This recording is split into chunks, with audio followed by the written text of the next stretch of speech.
In this video, I will show you how to replace the glove box light switch in a 4th generation Kia Sportage. The glove box light switch is a small button located behind the glove box. It turns the glove box light on and off when you open or close the glove box door. If the light does not work even after replacing the bulb, this switch may be faulty. To replace the switch, you will first need to remove the glove box housing. Start by removing the crash pad undercover beneath the glove box. Press the two locking tabs near the front edge and pull the panel downward. Then slide it toward you to remove it from its rear hooks. Then open the glove box and remove everything inside. Locate the two plastic stoppers inside the glove box that limit its drop. Grip each stopper and twist it counterclockwise to unlock and pull them out.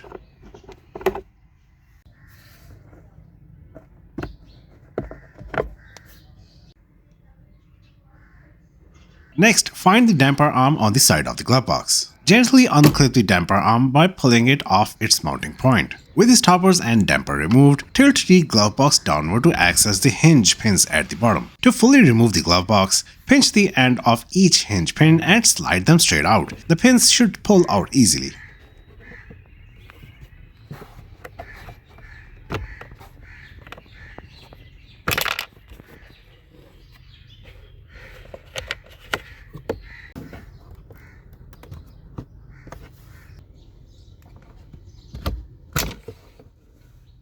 Once both hinge pins are removed, lift the glove box away and set it aside.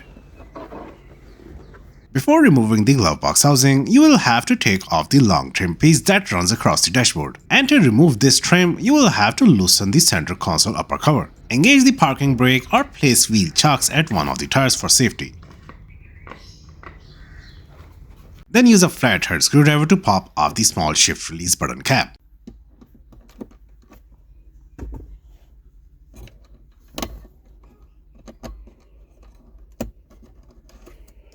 Press the button and move the gear shifter into neutral. This gives you more working space around the trim. Next, gently lift up the upper cover of the center console starting from the rear edge near the armrest.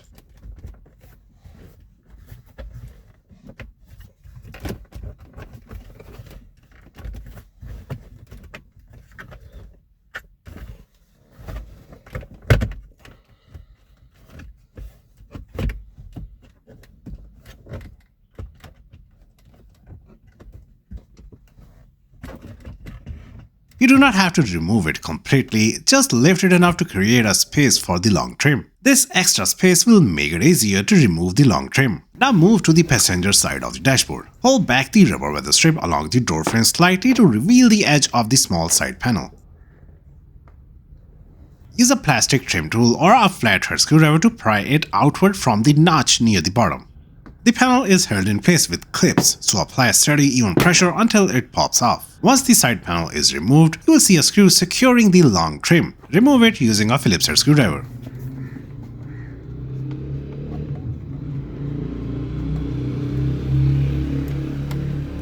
The long trim piece itself is secured by multiple clips along its length and is also clipped in from the side. Use a trim removal tool to release the clips on the side first, then work your way across the dashboard.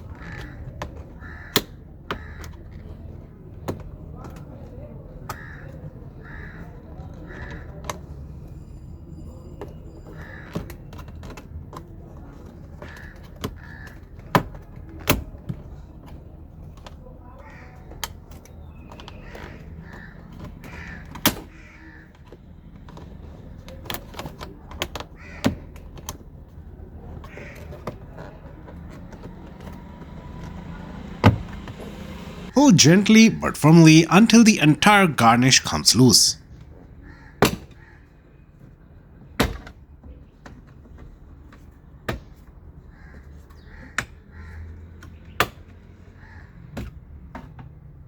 Now that the long trim is out of the way, we can move on to removing the glove box housing. You will notice that the housing is held in place with a combination of screws and bolts. There are 2 screws along the top edge, 3 screws on the side, and 4 bolts along the bottom edge. Start by removing the 2 top screws using a Phillips head screwdriver.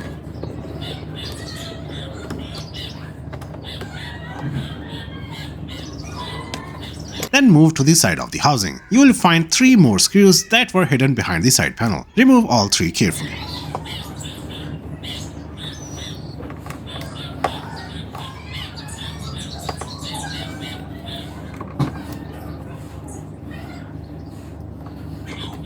Next, use a 10mm socket to remove all 4 bolts near the bottom edge.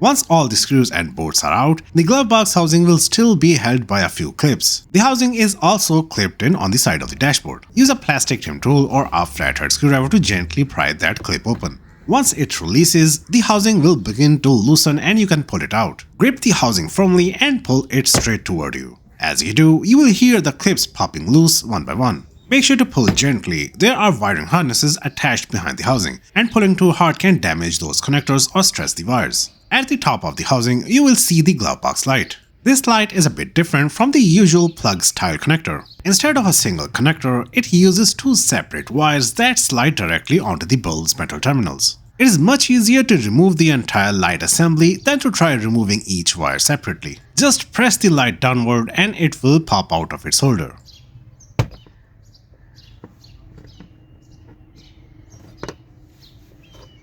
Set it aside so it does not get in your way. You will also notice that the glove box housing is hooked and clipped into the side trim near the door. Push the housing inward while gently pulling the side trim outward. You will feel the clip release. Once that side comes free, lift the housing slightly to unhook it from the trim.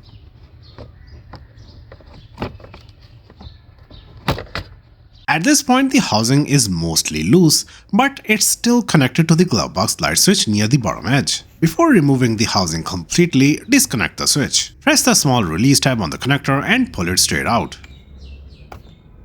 Once the connector is unplugged, the housing is completely free and you can remove it safely. With the glove box housing removed, you will now have clear access to the light switch from the back side. Now we can remove the switch. The light switch is held in place by simple locking tabs. Press the tab inward on both sides and gently push the switch out from the front side. It will slide out of its mounting slot.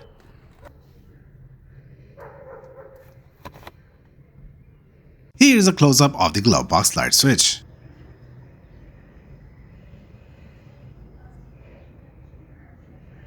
Now grab your new switch and install it in the same orientation. Make sure the arrow symbol on the front of the switch is facing upward. Slide it into the opening until the locking tabs click into place.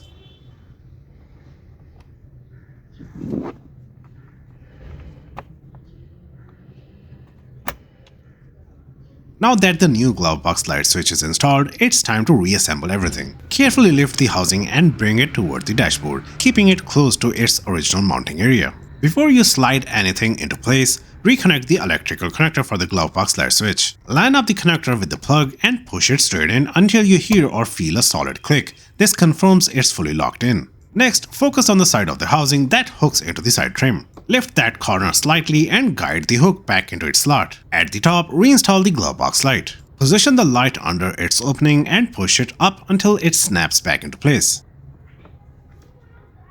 Once that's installed, guide the entire housing back toward the dashboard, making sure the edges line up with the surrounding panels. Press the housing inward with gentle but steady pressure. Work your way around the front and sides, pushing until each clip snaps back into position. Do not forget the side trim. Press it toward the housing so the side clip locks in place. After the housing is seated properly, reinstall the screws along the top and sides, followed by 4 bolts along the bottom. Tighten them evenly but avoid over-tightening so you don't crack the housing. With the housing secure, you can reinstall the long trim piece. Position the trim along the dash, align all the tabs, and start pressing it in from one end. Move along the length of the trim, engaging each clip one by one. Use even pressure so the trim snaps in without bending or stressing the plastic.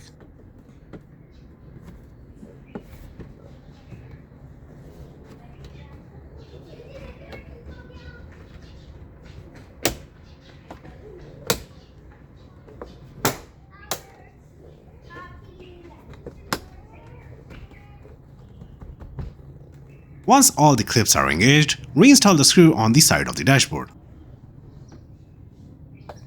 Then grab the small side cover you removed earlier. Line it up with its mounting points and press it gently until the retaining clips snap into place.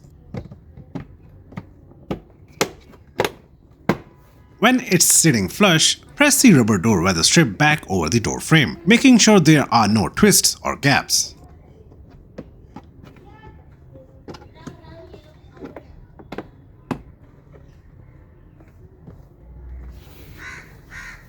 Next, reinstall the upper center console cover. Lay it back into position and make sure the edges are aligned properly.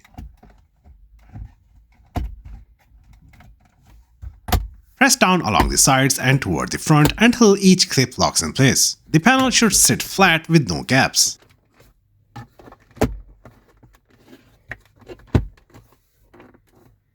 Now you can reinstall the glove box. Hold it near the opening and align the hinge points at the bottom. Slide the hinge pins straight into their mounts. They will pop in once they are fully seated.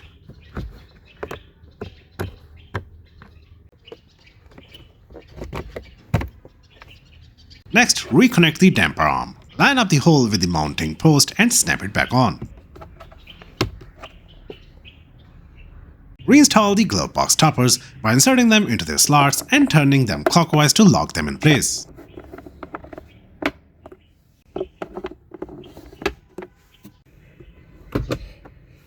To finish up, reinstall the crash pad undercover. Slide the rear hooks into their slots first. Then lift the front of the panel and press upward until both locking tabs click into place. And that's how you replace the glove box light switch in a 4th generation Kia Sportage. If you liked this video, give it a thumbs up and subscribe to Reassembly for more DIY automotive guides. Thanks for watching.